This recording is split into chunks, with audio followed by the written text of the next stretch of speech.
अपने बुराश के फूलों को आमतौर पर मार्च के महीने में खिलते देखा होगा और काफल के मीठे फलों का स्वाद अप्रैल मई में चखा होगा।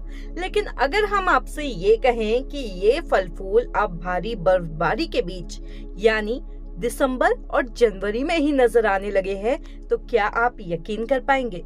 ये सुनने में अजीब जरूर है, लेकिन सच्चाई यही है कि उत्तराखंड के जंगलों में समय से पहले ही बुरांश खिल गए हैं और काफल पकने लगे हैं। अब इसकी वजह क्या है, आइए समझते हैं।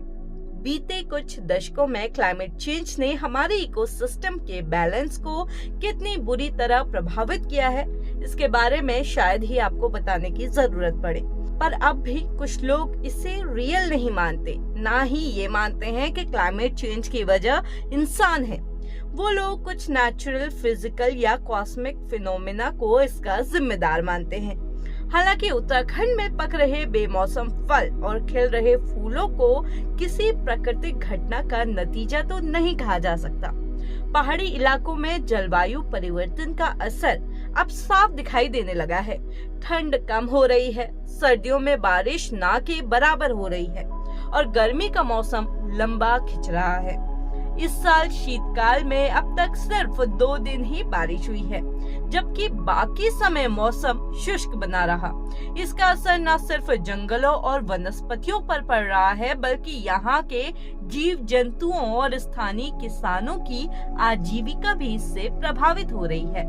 उत्तराखंड के पहाड़ों पर खिलने वाला खूबसूरत सा फूल बुरांश इस बार समय से पहले ही खिल गया है। रिपोर्ट्स के मुताबिक इसकी वजह सिर्फ जलवायु परिवर्तन है। उत्तराखंड के धौलछीना और बिनसर अभयारण्य के जंगलों में इस बार बुरांश जनवरी के पहले हफ्ते में ही खिल गया, जबकि आमतौर पर ये फरवरी के दूसरे पखवाड़े से मार्च के बीच में खिलता है। इतना ही नहीं, जिन जंगलों में अप्रैल मई के दौरान काफल पकते थे, वहाँ अब जनवरी में ही ये फल दिखने लगे हैं। ऐसा नहीं है कि ये हमें पहली बार दिख रहा हो। बीते कुछ सालों में हमें पहाड़ों में ये बदलाव दिख रहे हैं, जो न सिर्फ स्थानीय लोगों बल्कि वैज्ञानिकों के लिए भी चिंता का विषय बन गया है। ये बदलाव साफ संकेत है कि हमारे पहाड़, जंगल और पर्यावरण धीरे धीरे अपना संतुलन खो रहे हैं।